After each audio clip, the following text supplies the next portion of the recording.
This podcast contains potentially adult language, adult themes, definitely drinking, and possibly sexual context. Listener discretion is advised.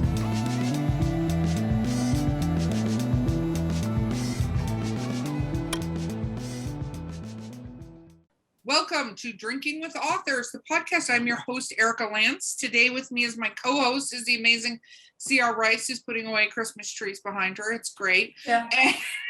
There's 7. It's really funny you move your head and there's Santa Claus. I think that's like the big reveal. Woo, there's Santa. Okay. And our guest today is Winnie Winkle. Woo!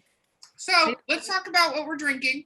I am drinking again from our sponsor, Skunk Brothers Spirits. I decided to mix the lemonade with the Viking Lightning, which I drank on the last podcast without mixing it into things, which was a terribly bad plan for me. I'm just not a moonshine sipper, but Skunk Brothers Spirits Viking Lightning, it's actually pretty good in the fact that it's completely disguised in the lemonade.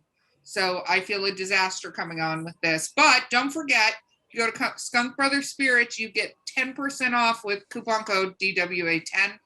While I still remember my name, I'm going to mention that. CR, what are you drinking? I'm still on my green tea and vodka here. You have to try it. It is really, really good. I will, but maybe I'll do green tea and Viking Lightning next time. I'll just keep putting Viking Lightning in things until you find. Now, see, I got to know, based on your cup, because I have that cup and it's not a big cup, how much is lemonade and how much is the Viking Lightning?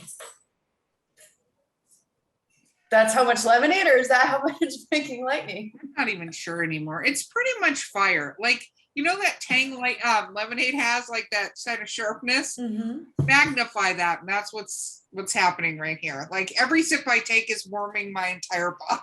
So, there you go. Woo, go team. I won't know my name too. It's cool. Winnie, what are you drinking? I am drinking this. Oh, there we go. Whiskey Acres bourbon. Ooh. So there's bourbon. There's a great story behind this, if you guys have a minute. Oh, yes. No, we have tons of minutes. Yes. I went up to visit my brother who lives in Northern Illinois, and he said, I found this place. I want to take you. And I said, let's go. So we drive down to this little farm. Well, it's 80 acres, a reasonable sized farm, but small by Illinois standards. And they've got this big sign up front that says Whiskey Acres. And I'm like, what are they growing here? And he said, they're growing corn. And I'm like, okay, but So anyway, we did the tour. And it turns out that all of the really snooty bourbons are made in the Louisville, Kentucky area, right? Yeah. The artesian farm that feeds down through Louisville goes right under this little farm in Illinois. So they're tapping the same water and brewing bourbon that's quite good and has lots of interesting notes. And then they send the rest of the water down to Louisville. Wow. Well, now I feel educated. Not bad. That's amazing. I was surprised because I went to Nashville to visit my daughter over the Christmas period, and the amount of moonshine places was unbelievable to me. And then when Skunk Brothers was like, we're gonna be a sponsor, all this stuff. When they sent me the boxes, it was like bottles and bottles of cordials and moonshine and whiskey, and I was like, what is this moonshine thing that's happening to me? Because at home I have from Old Tennessee Whiskey blueberry pancake moonshine, and I haven't opened it yet. So I thought Tennessee was whiskey and moonshine, no whiskey, moonshine. Actually, people love moonshine. Moonshine is. I mean, we went to a really cool conference in Arkansas, and this guy showed up with about 36 mason jars. And so I tried butter moonshine and pomegranate moonshine and watermelon moonshine and some others that I don't remember. I was going to say, how many did you get in before you stopped remembering what you were drinking? About 3. I think I did 5 altogether, but those last 2 didn't really register. But wow. Yeah. I had a friend that made strawberry moonshine and apple moonshine. And it really, honestly, I heart you, Brad, if you listen to this podcast, but that tasted like gasoline with a little strawberry, or gasoline with a little bit of apple. I was like, whoo, whoo. And Larry has an apple pie one that literally tastes like apple pie. I don't think that's a good thing with moonshines, though. No, like moonshine it's should not not. taste like candy or something. I think that's a terrible plan. No, it's really bad because Yeah. it's like all moonshine. You only need a little bit, but then you don't realize that you drank more than a little bit. And Yeah, I then have like no it's idea what that tomorrow. Well, the stuff I drank tasted exactly like whatever he said it was. The butter pecan, like butter pecan, and the pomegranate tasted just like excellent pomegranate juice. It was very dangerous night. It sounds very dangerous. Like that would be, well, who am I kidding? I would do it. You know me. I'd be like, Thursday? let's do this. I don't know what I'm drinking. I don't know anything. Okay, Winnie, let's talk to the fans about what you write. What do you write, my friend? Well, I write 3 different genres. I write humorous fantasy, I write literary fiction, and I write paranormal or paranormal sci-fi romances. I have 10 Wow, books. you write these all under the same name? Yeah, because I really thought a lot about this, because most authors that I talk to were like, you cannot do it that way. If you write, you've got to write under separate pen names with separate websites, and over time you can introduce your readers to your other website. And I thought, oh, fuck that. There's so many hours in a day and I'm publishing 4 books a year. I'm not doing that. That's insane. So I'm in the middle of a huge rebranding right now, which is pretty cool. But what I did was I sat down and thought about, kind of created a reader montage of what each reader of those 3 genres that liked my voice, what was that person like? And I came up with about 120 traits per person, per reader of the 3 genres. And then I went through and I graded them. So they got a 1 or 2 or a 3, depending on how strong that trait was, I thought. And I put all that on a spreadsheet and I sorted it. And I ended up with about 25 traits that they shared. So that's going to be my brand. And that's how I'm going to do it. So my brand is me. And what I give those 25 traits that feed those readers uniformly. Now, I'll do deals, and discount stuff for my paranormal peeps and something for my literary fiction folks, and definitely the humorous fantasy one's on fire. So that's the one I'm writing the most into right now. But I don't think that readers need to be separate anymore. We have everything on this in this world is trying to split us up into different boxes, and I'm like, screw that. So let's just find where we are intersecting. And then, if you're a romance reader, do or die, and there is nothing else you're going to read, honey, I got you. I got 6 out. If you want to try some paranormal that doesn't have a romantic ending, I got you there too. I got 3 of those and a 4th one coming out in March. So, I think that it's okay to be one author as long as you market correctly toward the people who enjoy your craft. It's okay to just be you. I think that's true. I think my personal belief, anyway, is that there is, I think there are some lines that get difficult depending on how people, what they're looking for. For instance, I write humorous erotica and horror. It's a little bit to do that jump, especially because the people who read my horror suspense, it doesn't have a happy ending. It's usually pretty gory. It's whatever. To then pick up a humorous erotica book, I find for my thing, you can't. But I love that you're doing that. I think that can be great. It just depends on whether or not you know how to market. You know how to market it well, so that you can communicate and your readership doesn't get confused. I think I haven't cyber stalked through all of your stuff, but I think one of the biggest things that I see that people make a mistake of is they don't cover well. They don't do their cover art well to kind of indicate what book it is that you're picking up. Like humorous things have a certain book cover to them. Paranormal has a certain book cover to them that you kind of recognize as a reader and go, I know what that is, right? And then if you put humorous erotica cover on a horror book, that is not going to help your readership whatsoever, for instance. Identify what group they're in, I think. Is it a funny horror book? See, No. sometimes I think that has humorous edges to it. So it would depend on what you wrote, if you could cross it over or not. But I Yeah. agree totally that you've got to be completely honest with the. So I'm gearing up to do a big website overhaul. And in my newsletter, I've been starting to tease things like I'm going to pick the header for the website. I'm going to be building a new logo and some things.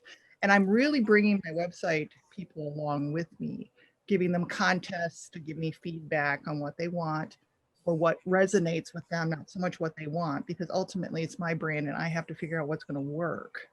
But you know, and they are sending me these wonderful emails telling me all this stuff. And I'm like, oh, this is the best reader outreach I've ever done. And it's been so basic. Just here's 3 choices, you know, and I'll give you a book. I'll draw 1 book out each newsletter. Send out 2 books a month. Wow. When did you start writing? When did you start doing this entire craft? Well, I started writing a book in 2004, but my children were fairly underfoot. And it was my first attempt. And I stopped at about 60,000 words. I still really love the book. And I think it could be a generational trilogy. But I stopped it. And that was, I really didn't know anything about genres when I started to write it, but it's a fantasy based. Probably I could call it contemporary, but if I'm going to do generational, I'm going to have some historical elements and I'm going to have some futuristic elements. But I love the story. But I write some threads of social justice, social discontent, things like that into my stories, not in confrontational ways, but in ways to say, here's complicated problems presented in a fantastic realm, and give readers a chance to kind of process that and decide what they think should happen while they're reading the stories. And so that one was just full of it. And I thought, I'm not ready to write this.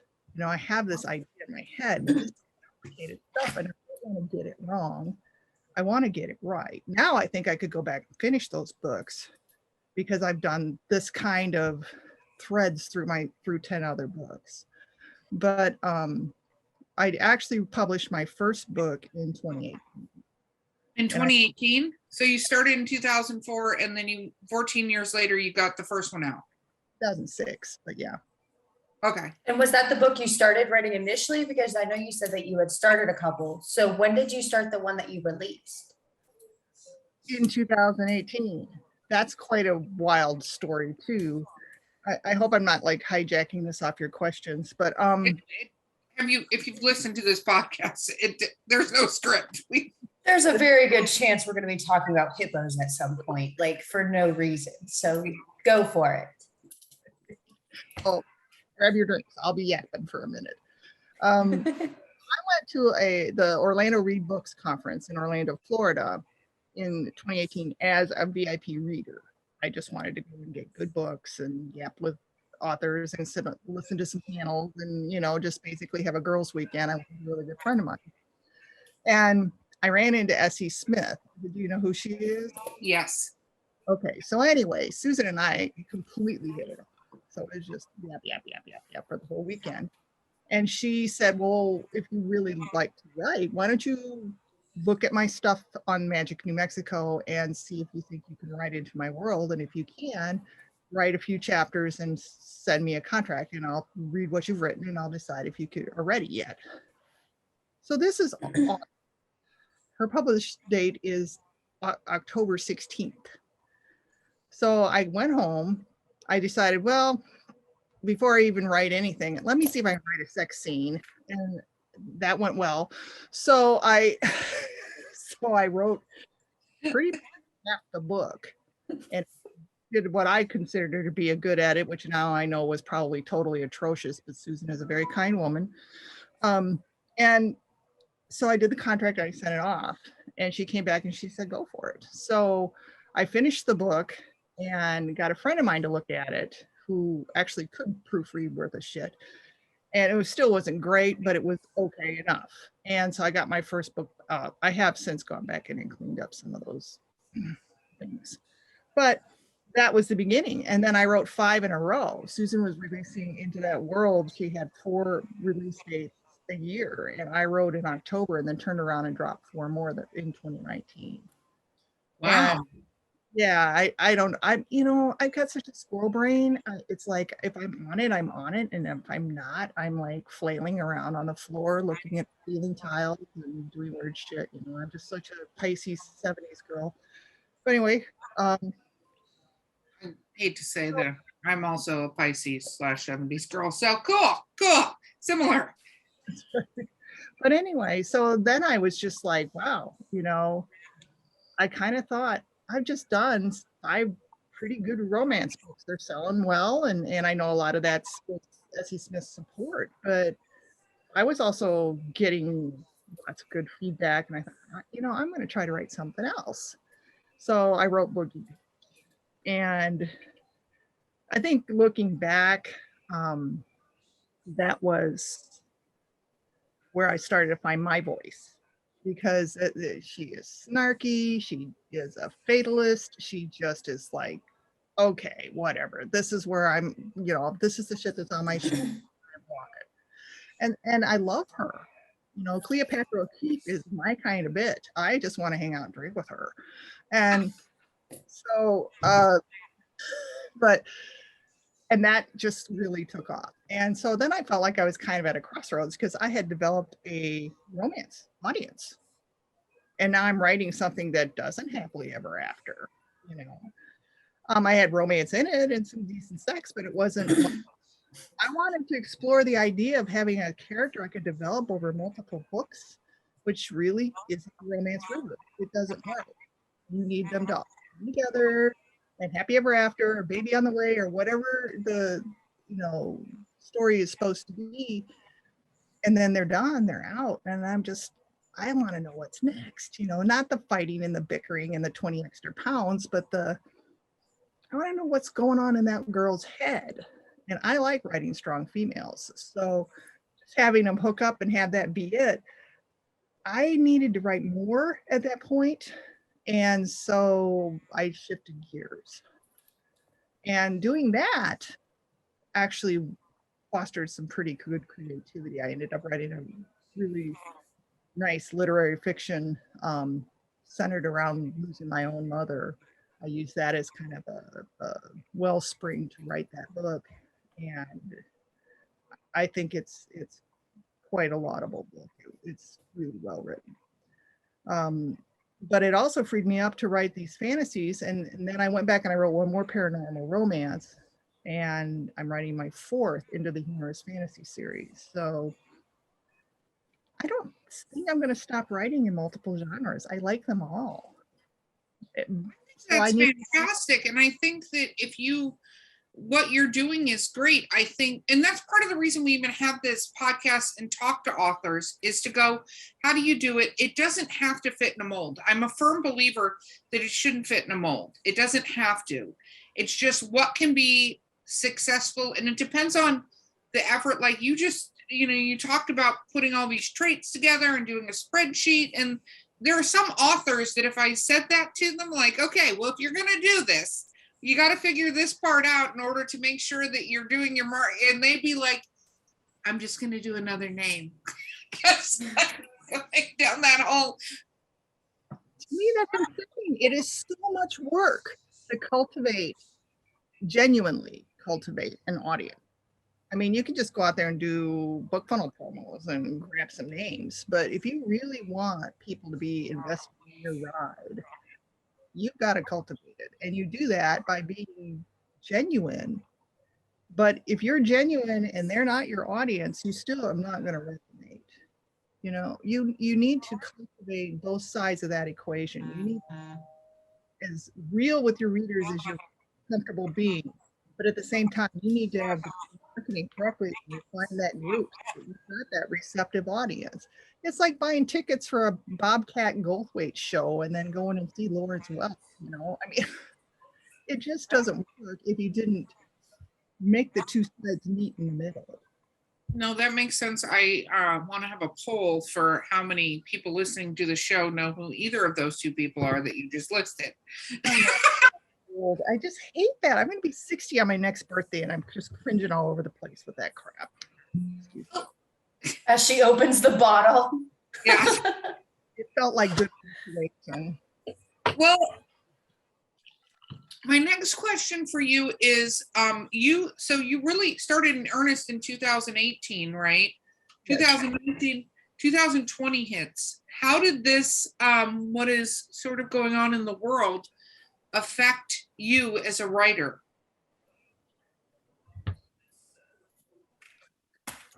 I blocked for half a year. Couldn't write a word. And I was in the middle of the second book in the Boogie Beach series, and I was so blocked. It was just, and I know it was, I mean, I'm shut in my little condo in Daytona Beach, which I'm grateful for. Staring at the ocean is not the worst way to get through a pandemic, and I'm not complaining, but it was not good for my craft to feel so unmoored and vulnerable. I just could not get my feet under me. And so when I sent my second book to the editor, my editor is such a great editor. And I'm like, Jenny, this is fucked up. Help me, and she did, because normally she's able to, I write pretty spare, and I've never had her say, cut this, or this is way too fat, cut the whatever, wordy, never get that at all. It's always, I need more, which I'm fine, but with that one, she's just like finding all of these plot holes, because I was just losing my threads, and I'm a pantser, so I'm not even conscious I've lost that thread. If I'm in the flow, they don't seem to drop for me, which is also another thing that I'm very thankful for. I think it's from years and years and years of reading that I've just kind of got plot structure baked in, so I don't lose too many. But boy, that was a tough book. And I was kind of doing the whole introducing a broader cast of characters, because I was setting up 3, 4, 5, 6, and 7 by expanding the world. But it took me a while to get that one published, because I really wanted it to be right. And with Jenny's help and several back and forth, we got that book to be really tight. And I'm amazed that I get readers that say, I really enjoyed the book, but I loved the second one. And I was like, okay, good, because everything that's kind of coming, I think, set up into. So I'm excited that they're getting it, and that she was so patient and thoughtful with her editing to give me the kind of support that book needed to succeed. That's very cool. Then how did you sort of find yourself or find your voice again through this? Because it sounds like that was a little difficult one to get through. But fast forward, now we're several years, unfortunately, into this situation too. Going on 3, I guess, at this point in time. How did you get to the point beyond that point for yourself? I lost my joy when we were all so sick and worried and scared. And this is a happy book. This is a funny book. It is just loaded with, little snarky thoughts and one-liners and little digs, and everybody is sarcastic in this book. And what happened for me personally is I tipped really hard onto the social justice threads, because they were somber and heavy. And so that really solidified across the book and hooked into 2 and went on into 3. But all of the fun was out. And that's where Jenny she's just like, what happened here? They were flirting up a storm, and now they're like, 2 guys in church. Fix this. Like, oh my God, she's right. There was no lilt to the book. And so I guess again, if you're going to have a problem, making it more funny is a good one to have, because then you can just sit there and laugh and fix it. Very cool. Very cool. Okay, actually, we have to take a break. We will be right back with Drinking with Authors. Sample locally sourced, quality distilled spirits in the beautiful Columbia River Gorge. At Skunk Brothers Distillery, we're family owned, brewing small batch grain to bottle spirits, just like our grandfather did back in the Prohibition era. From handcrafted bourbons and moonshine to flavored blends and cordials infused with local fruit. Join us for a tasting tour and buy Skunk Brothers spirits straight from the source. It's all in the family at Skunk Brothers Spirits, located in Stevenson, Washington. So we're back. Do you, okay. Wow, I just got 3 thoughts ahead of myself. Do you self-publish? Yes. Okay, what made you choose that route? Because you went and you were published initially through somebody with your books, right? Or were those all self-published? Self-published. Oh, wow. So you started off in the glorious world of self-publishing. Yeah. So what was that like? Well, the reason I went that route was impatience. I had written books and was writing more books, and I sent some books out. I pitched to agents and stuff, and I thought, you know what? I am not getting any younger.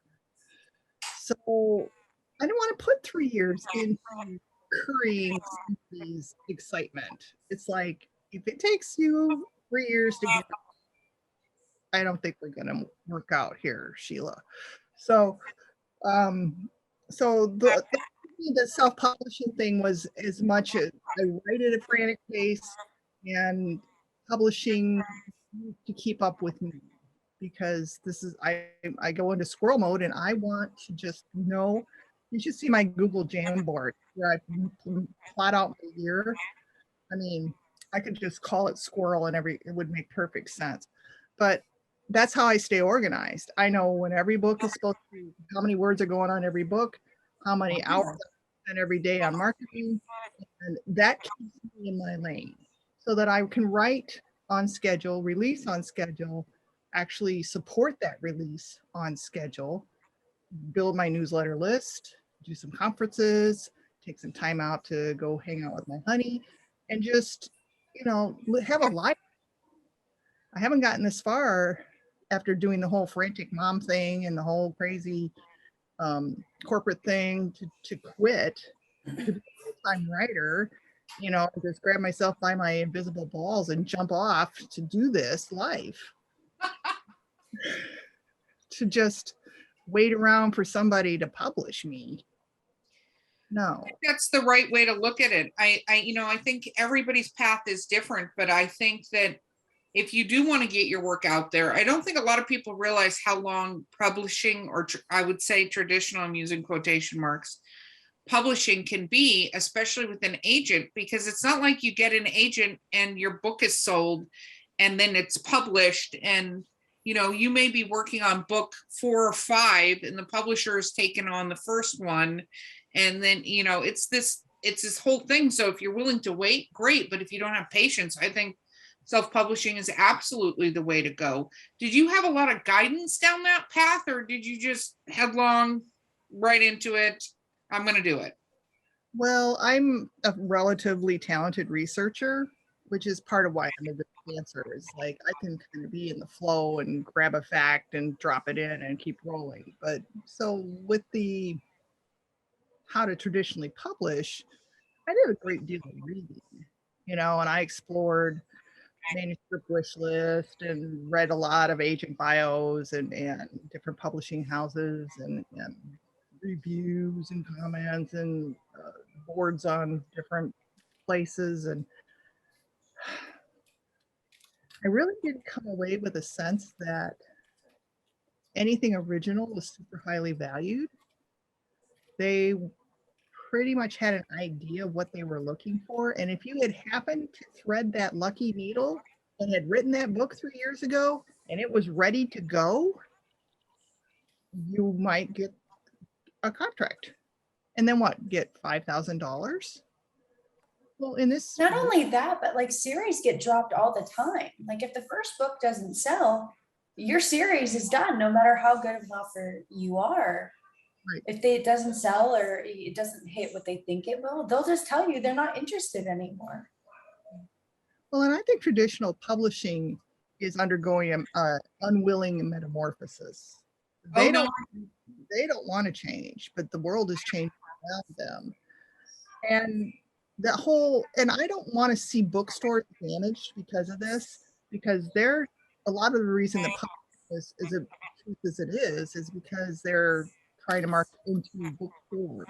But I think small bookstores are more nimble and they're more willing to put you in a niche of, you know, local author or Florida author or, you know, blended genre and just set a stack up for that. They've got, if they've got space, they're more willing to work with you. Where the big box, you know, the whole concept of big box, whether it's been hardware or retail or you know, whatever. Look at Circuit City is a good one, something that tried to take on Best Buy and places like that and got munched. You know, they're dinosaurs and don't know it. And big bookstores could all be dinosaurs too, unless they figure out how to tap into this indie change that is affecting books. Because Amazon is just reaping it in because publishers and big box retailers are not being nimble. Not only are they not being nimble, they're refusing to be nimble. And Amazon is just like, give it all to me. They just are filling a void. And so as long as that's how we can get this creativity published without having to jump through an archaic set of hoops, and by no means am I implying that every indie author is fabulous. There's some real crap out there. And Amazon is reaping some of their issues because of what's happening with Kindle Unlimited. There's a lot of crap on there. The quality is not good, or well, that's unkind. The quality is inconsistent. And so that's going to affect readership on that platform. Yeah, I think, you know, saying it's inconsistent, I think one of the biggest things, you know, and we've talked to authors and, you know, there is a process and not the story or anything like that. I'm not talking about the vision or the voice of the story. I'm talking about there is a craft that involves editing, that involves typesetting, that involves proofreading, that there are steps, regardless of what the hell you write, that you need to do in order to have a quality product come out the other side of it. And you have to have efficient people do it as well. Because, you know, a lot of indie authors, they have like friends read their stuff. And so they can go through and they're like, yeah, it sounds great. But like, if they don't necessarily know a lot of the grammar things, like as a, you know, as an author, like you don't realize that some of the things you do all the time are actually wrong. Like the way you write, the way you talk, the way you do those things. But somebody who is more grammatically correct and things like that, like it makes your work come off poorly. Yeah, no, it's true. And I think that I love that there's voices out there. And that's, I mean, I started a publishing company 2 years ago for that exact reason, is to bring the publishing apocalypse. I'm totally tired of the way it's done. And I'm also tired of the way Amazon does it, because I think Amazon takes advantage of a lot of authors too, by the way they do it and their metrics and everything, and their day will come as well. But when I look at it, I go, you have authors such as yourself who are going to research, or going to do this, or going to be able to self-publish their books and do a good job of it. I have several authors that are, you know, been on this podcast or fans of this podcast I'm friends with, that do fantastic at self-publishing. They just do amazing. But some authors just want to write books. They don't want to get into all the minutia you have to do to actually get a book uploaded and get it out there and do the edit, you know, all the stuff that goes along with it. And I think we have to change it so that there is an avenue for those authors to tell the stories they want to tell, and not the thing that when I hear this from authors that like causes me to go into a blackout rage is that they wanted to change the story. That somebody came and told them that their story. Now, tweaks to the story. A great editor kind of goes, hey, you left a hole. You did this. By the way, Bob, the character who's in the first third of the book, just disappeared. Where the hell did Bob go? Did you do that intentionally? You know, because there's some things, especially as pantsers, that were like, and then later somebody's like, did you mean to do that? And then you can go, yes, I did, and this is what I was trying to do. But I've had people I know that traditionally published it, they hate the cover. They hate the title of the book they were given. They were told to change parts of the book. They were told to add some part of the book. They were told to take this main character that was a male, blah, blah, blah, make it into a female or vice versa, where it's no longer art. It's like if you're doing a painting and somebody comes in and goes, listen, love this painting. We're going to need you to add some red to it. And we actually need a dog in the corner here, but it needs to be like a pug. And the eyes need to be blue. Like, and you just go, you wouldn't do this to other artists. You wouldn't come in and tell a sculptor, listen, I know you're doing statue, David, appreciate it. Listen, can he be holding some grapes and maybe like a cantaloupe? But, you know, okay, never mind. I don't want the cantaloupe. Take that off. Like you. Yeah, it's writing isn't like a custom thing. Like you don't get to do those things. Yeah, exactly. I think that's interesting. So when you went down this and started giving your cover art and all of that stuff, what was it like the first time you held one of your books in your hand, your hot little hand, the paperback book? That was pretty exciting. That was the only time I ordered proofing copy, was on my first book. And so I still kept one of those. It's just like the author proof or something, whatever Amazon did back then. But it's kind of funny because I was already writing book 2. I mean, I'm just like sitting on in a barbecue with my house on fire. And so I was really, really proud of that book, but I was so much into book 2, they weren't connected, they were romances. I was already kind of forgetting that book. And that was so weird to me because it had been like sun, moon, and stars for, you know, those intense weeks to get to meet that and main schedule on that first book. And that's when I realized trilogies speak to me. So I had I marketed my first book as a standalone, and then I pulled my characters back in and made it a trilogy and put my main character in the first book as a side character in book 2 and 3, and really fleshed out her story. My oldest friend, and by old, I don't mean she's older like me, which she's actually older, but we've been friends since we were 5. She was born in January, I was born in March, so she is older. And when she listens, she'll make sure she knows that. That thing is sailing there already. But she's Native American, and I wanted to put that in without stomping out of my lane. I wanted to be really respectful. But I thought that doing that and trying to find a paranormal character that I could wrap around her would be something that would make writing romance interesting to me, because I would be really invested in that, the way she came across and how she presented herself and what she felt in her heart was authentic and a little bit unusual. She's not Sissy going out to the ranch and meeting a cowboy, and she's not, you know, Urban Sally running into Edgar in the coffee shop. This is okay. So in the Navajo Nation, and that's not, my girlfriend is not Navajo, but in the Navajo Nation, they have something that's called the Skinwalker, and this lore is tight. They don't talk about it. It's not for the public consumption, and I was very respectful. But I looked at that as saying, I can probably create something whole bourbon, whole cloth out of this.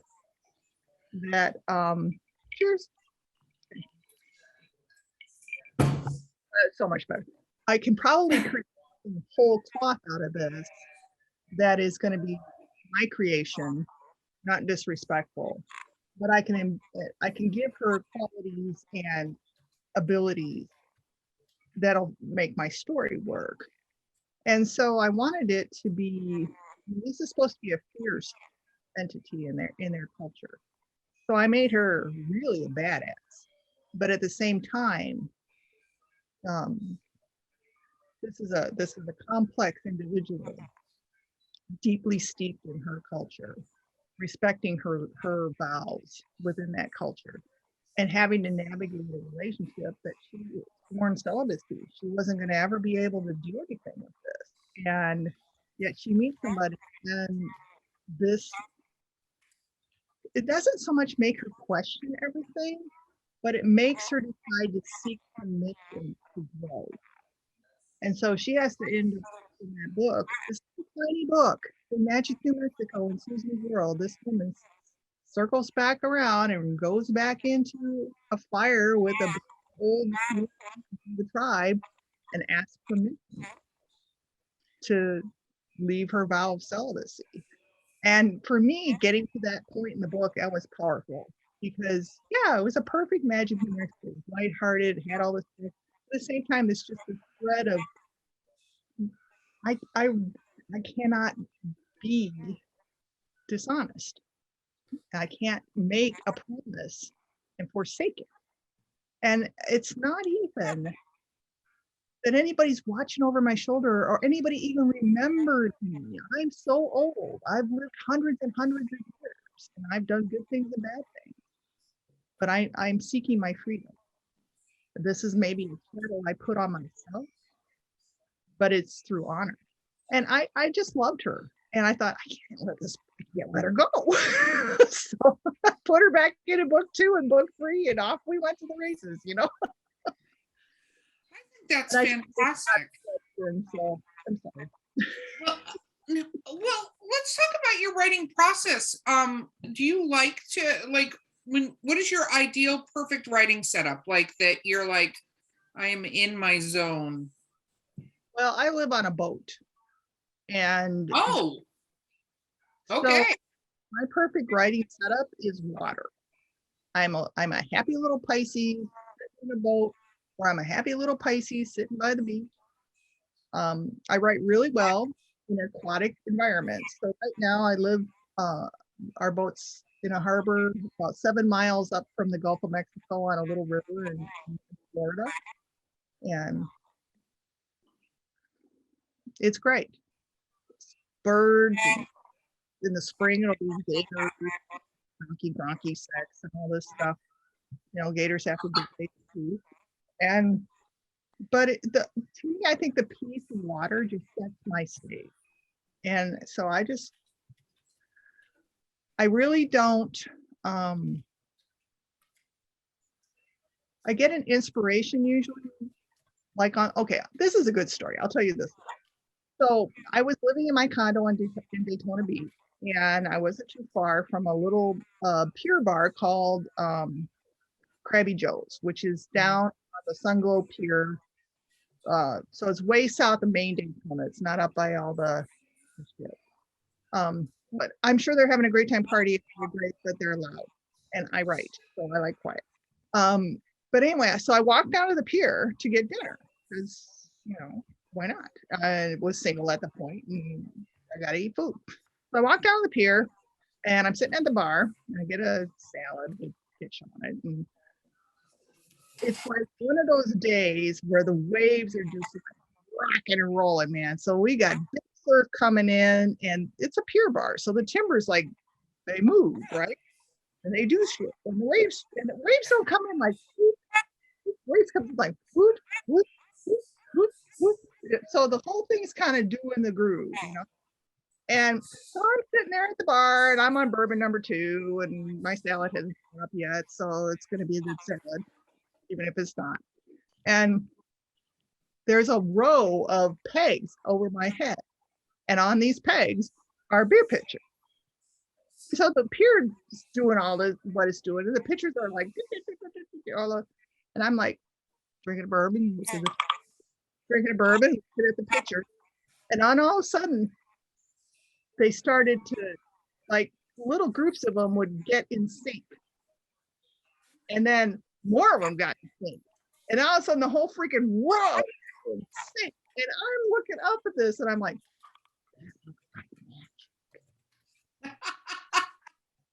and then I like, oh shit. And I grabbed my phone and I opened up my notes and I just started pounding out ideas. And my salad's sitting there feeling sad because it's neglected. And I'm like, so, I probably took 700 words of notes back. Wow, that's a lot. And I started it that night. So That's awesome. but you know, that's a great inspiration. Sometimes it's a photograph. You know, most of my romances I find either one of my main characters, and I'll be like, oh, and then the story, like the physical attributes, might fold around that character's appearance. After I make sure that it's not going to cost me, or he's not going to cost me a mint, because I went down that road unfortunately one time. Picked an expensive one. Oh, really? Yeah, because Shutterstock apparently has like the high end and the low end, and I got one high end, and I'm like, that's expensive. Oh, wow. But my cover artist is cool, so she books with me. But anyway, you know, a little bit of inspiration is all I need, and then as I'm writing, if an idea pops in my head, I use Google Docs to write in. I'll just highlight a little piece of text and I'll write the idea down and I just keep going. And if I need a fact and I think I can get it fast, I'll stop and go get the fact and drop it in. You know, if I need a date or if I need a explanation for, you know, a specific Greek figure or who's, you know, those Greeks, it was a big party back then. They're nailing everything that moves. So, you know, keeping a lineage straight is a little complicated. I'm not a historian, so I'm more than willing to double check, make sure, you know, so and so is such and such dad and whatever. But and then I get to a certain point, usually about at the 1/3 to the 1/2 point, where none of that even matters anymore. The whole thing's going to fall out, and then I'll come back in. I mean, I like the second half of my manuscript will just have little highlights, and the comment box will just say fix or look it up or what, you know. It's then I'm not doing it anymore. It's like, oh, we're on, unless I absolutely need that fact because it's going to hinge on something I need. I don't get it. I fix it all at the end. So you're writing series. I got to ask this question. How do you know what you put in the previous books? What do you do when you're writing the next one? Do you go back and read them? What do you do? I keep a Bible. That's a shared Google Docs editor. We both add to it. And it's everything. It's how do I capitalize things? I'm a total squirrel. So like, for example, in book 1, I capitalized the name of the bar, The Boogie. And then in book 2, none of the was capitalized. Jenny's like, excuse me. Would you like this to be consistent? Like, why, yes, I would. So that's when the story Bible was born. So I did go back and go through book 1 and put in a lot of stuff. And then with book 2, I added to it. And now it's like, I actually keep the story Bible up next to my working manuscript. And I'll just like, I won't necessarily stop my brain and put stuff in it, but I'll just paste a paragraph over. And then if I'm not writing, I'll go back in and clean it up, because it helps us both be able to, you know, I mean, she'll give me 10 days or 2 weeks if I need to edit, but most of the time my timeline doesn't allow it. You know, my process is once I complete a manuscript, I'm a big believer in pro writing aid. I know they're constantly teaching stuff, and some weeks they're better than others, but the tools within that program are just superior. The way you can catch the echoes and catch the funky alliterations, and it just, everything. I use every single tool in that book, in that site, just about. I don't use, like, I don't write with abbreviations, like what police departments or military use, but pretty much everything else. And it hasn't made me a better writer, because now I realize when I go through, I'm just don't have to fix as much, because I mentally have excised gerunds from my existence, and things like that. So I can give my editor a really clean manuscript. When she'll do a line item or a line edit, and she does a developmental query, but her line edit is pretty clean. So I get a lot more of her time and attention on my actual story, and that helps me really a manuscript that's going to take my readers all the way up, drop them all the way down, bring them back up, drop them down. I want to ride a roller coaster every time, because when they come whipping around the corner and they come back in and have to get out, I want them to be sad it's over. Very cool. I love it. Okay, we are at the end. What advice would you give writers out there? Believe in yourself. Be prepared that you aren't as good as you think you are, but that you can be. And like what you're doing. Don't do this. Living a creative life is complicated financially sometimes for people. It can be frustrating. But if you are one of the fortunate few who can be a creative, you are blessed. You actually are living a dream. You are not working in a cubicle. You are not filling a spreadsheet. You are not counting your vacation days. You have given yourself permission to live a full and complete human life. So do that and be as good at your craft as you can be. Very cool. I like that. That is very poetic. Very poetic. Okay, how do people find your books? Shameless self-promotion time. So, okay, well, my website is Winkle. I have a all books tab there where you can see everything that I'm doing and what's going on, and get on my newsletter, which is a lot of fun. But I publish wide, so I'm on Amazon, Apple, Barnes and Noble, Nook. If you are financially not able to buy books and you like to go to your library, please tell your librarian that I'm on overdrive and they can order my books into your library and you can read them. very, very cool. Thank you so much for being on the podcast with us. You are so much fun. You're bourbon.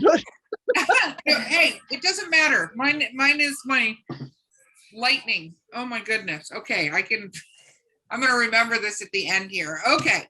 This has been Drinking with Authors. I've been your host, Erica Lance. Our sponsor today has got me drunk, and that is Skunk Brothers Spirits. And if you go to skunkbrotherspirits.com, wow, I should stop trying to do this at the end, and type in DWA10, you will get 10% off your order. My co-host today has been C.R. Rice, and our amazing, amazing guest today has been Winnie Winkle, and we will see you guys next time.